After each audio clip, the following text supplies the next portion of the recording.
Somewhere along the way, many women learned that wanting more for themselves was dangerous or greedy or a sign that they were ungrateful. That wanting should be rationed, hidden, or redirected towards everyone else's needs. This episode is a direct challenge to all of that because want is not the problem. Want has never been the problem. Want is a signal, and it's high time by midlife that you start paying attention to that signal. Welcome to your daily hit of grace and grit, your quick dose of inspiration to kickstart your day. I'm Courtney Townley, and here is today's hit. I want to close out this month with something that I think is both the simplest and most radical thing that I can say to a midlife woman, and it is this: you are allowed to want more for yourself. More energy, more joy, more time that belongs only to you, more health, more strength, more presence, more freedom, more adventure, more of whatever it is that when you let yourself be honest, you know is missing or diminished or quietly longed for in your life. The wanting is not the problem. The suppression of the wanting, the learned habit of dismissing your own desires and needs before anyone else has a chance to, that is a problem.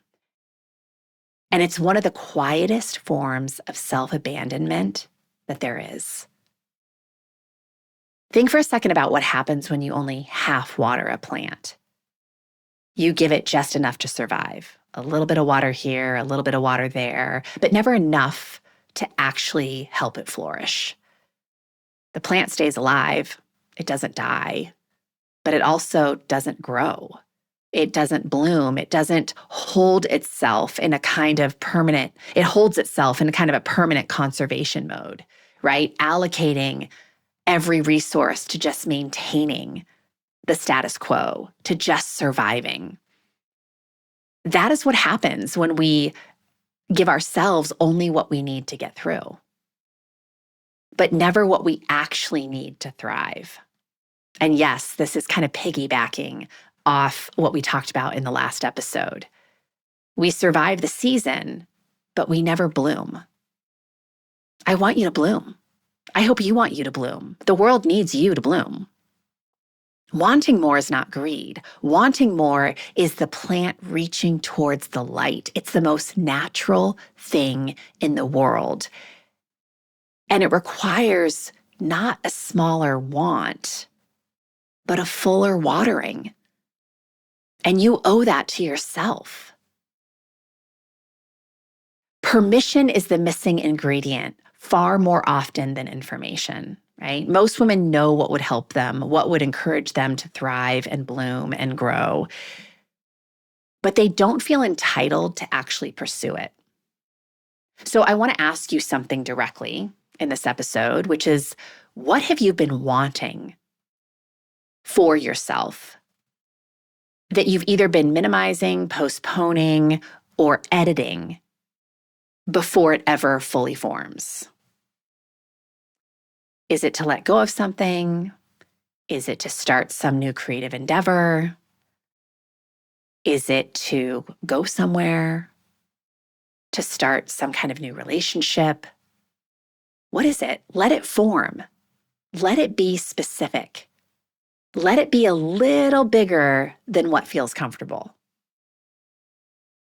And then, and this is the work, begin to make choices that are in alignment with that. Not all at once. You don't have to overhaul your life all at once. You don't have to do anything perfectly. But one choice today that says, I want this. I'm worth this. And I'm going to start moving towards this. I say this, I feel like over and over and over again in my book, The Consistency Code, that health is not a punishment or a performance or a penance. It's an act of claiming your own life, like living it full out.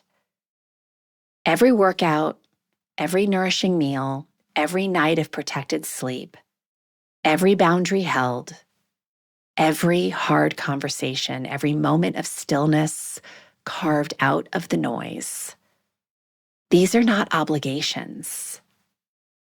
These are declarations that you matter, that your life is worth showing up for, that you're not just managing until something better comes along.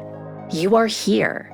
You are intentionally building, and you are allowed to want every bit of what you are reaching for.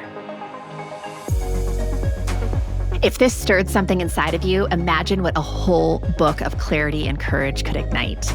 The Consistency Code, a midlife woman's guide to deep health and happiness, goes even deeper into the mindset and practices that create real, meaningful change at midlife. Grab your copy today over at theconsistencycode.com and keep the momentum alive.